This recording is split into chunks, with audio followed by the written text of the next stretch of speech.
What's going on, guys? It's Ahmed back again with On The Spot, making another video. And today it's the same type of video I made last week, but however, I feel like now I can confirm that my biggest fear is going to come true and the future is looking bleak for non-league football, because an article I read down below before I made this video, which will be linked down below, it's from BBC Sport. It looks official. It basically states that clubs and officials below National League expect the second season to be voided. So this is another season that looks like it's going to be stopped and voided until football can continue on in safe measures with COVID. For me, this is really sad to see because, you know, it's kind of going, okay, the football that doesn't matter in you know, big business, you know, has to stop. Whereas stuff like National League and above, carry on, see that through, because obviously that's where the money is. You know, BT and Sky have all their money in the Premier League, you know, Championship, League One, League Two and so forth. So they need to carry on, but non-league football, no, that needs to stop so it can be safe, even though, let's be real, that they probably could continue better than we've seen Premier League clubs with, you know, government guidelines and stuff like that, with COVID measures, with the 2 meters distance and so forth. But apparently we're causing what non-league football is causing widespread. I don't think it is. I just think it's basically, well, we can't let this continue, so let's stop it.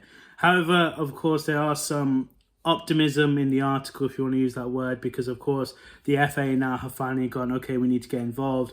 I don't know what the measures are, to be honest. You need to read down below. Perhaps they've got assessment standards to read into. Perhaps they can offer bank loans or something like a bank loan to clubs that really do need it, because again, playing football 2 seasons, you know, being voided, that's, you can't survive as a non-league club. And it's horrible to say that. Of course, I'm no financial mind, but I'm sure they can't be able to. They need money coming in. They need people to come in from every angle of it, from every stakeholder, whether the player, you know, non-league clubs offer a great tool for players such as Jamie Vardy to come through and, you know, make their name for it. Mikel Antonio is another one.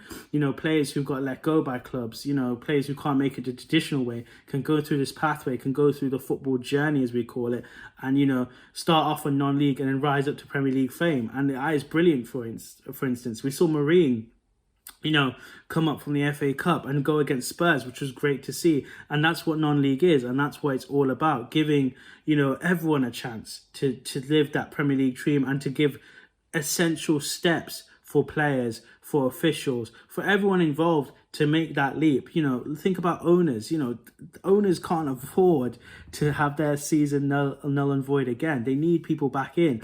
They need that community back. And a lot of people rely on their football club to be their community, especially non-league clubs. So this is a great shame. There are no optimistic ways of thinking about it, to be honest. Even for us, I don't know what's going to happen with terms of coverage, you know. Obviously, we need that because, you know, non-league is what we cover and that's what we love to cover and that's what we do. So, you know, it's going to be tough. Maybe they can carry on paying behind closed doors, but then again, it comes to that, you know, demand. You know, is there a massive demand for non-league football? Well, not really, but, you know, is there a niche demand? Yes, there is. And people would love to see their boys playing out again or, you know, just going hit the pitch again. So they need that to come back. But, you know, it's hard itself. The FA, like I said itself, apparently they're working closely with clubs during this pandemic and stuff like that.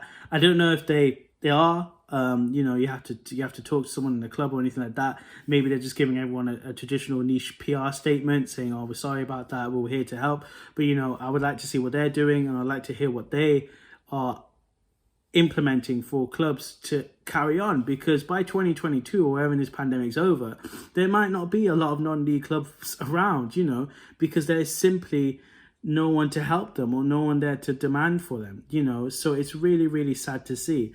I'm hoping for the future we can see them return and them to be safe again. Hopefully this article that you can read down below, like I said, is not the end all. It's not the case closed on non-league. Hopefully non-league will return bigger, better than ever, and hopefully that the clubs affected that are nationwide can hopefully be all right, and hopefully we'll see non-league return soon. But yeah, it's been Ahmed for On The Spot. Thank you so much.